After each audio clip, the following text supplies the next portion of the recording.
Sagad sa puro mo. Dislab Productions. Pakinggan ang tunay na kulay ng buhay. Kahit di man mahusay, dala ko sa hukay. Ang pagiging mga awit ay di basta-basta, dahil hindi to karera na dapat mauna. Pakinggan ang tunay na kulay ng buhay. Kahit di man mahusay, dala ko sa hukay. Ang pagiging mga awit ay di basta-basta, dahil hindi to karera na dapat mauna. Una sa lahat, nais kong sabihin kung bakit ba nagawa ko itong kanta. Para kanino nga ba? Para to sa lahat ng mga naging parte ng buhay ko, na di man masaya, ngunit alam nyo ba na makulay to? Simula nang makilala ko ang mga rapper dito sa Naga, dati sa mga kanta nila ako lamang ay tagahanga. Salamat nga pala sa mga kagrupo ko, kahit watak-watak na makatang respetado.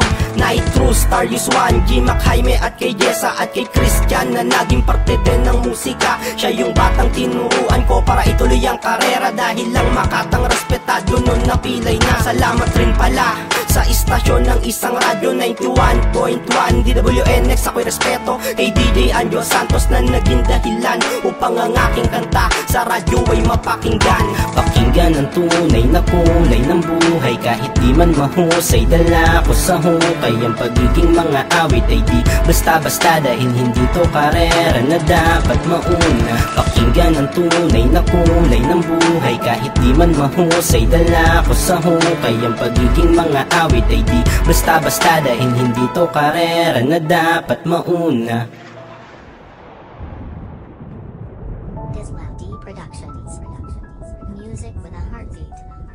Please subscribe and share with your friends to get the latest beats on YouTube.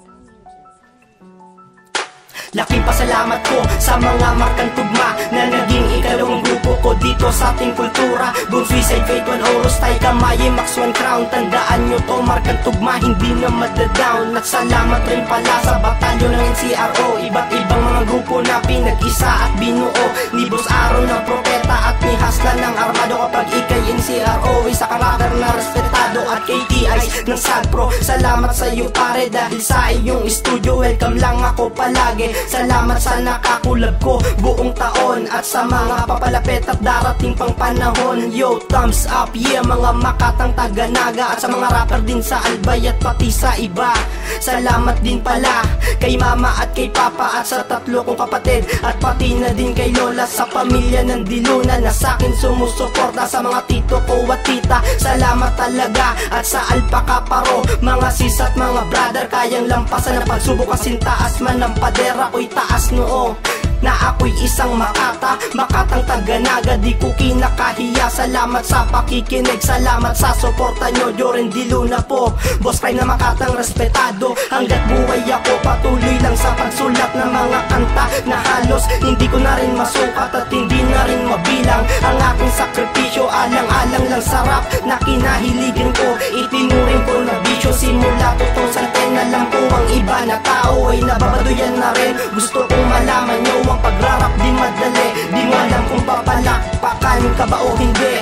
Pakinggan ang tunay na kulay ng aming buhay. Kahit di man kami mahusay, dala namin sa hukay. Ang pagiging mga awit ay hindi basta-basta, dahil hindi to karera na dapat kang mauna. Pakinggan ang tunay na kulay ng aming buhay. Kahit di man kami mahusay, dala namin sa hukay. Ang pagiging mga awit ay hindi basta-basta, dahil hindi to karera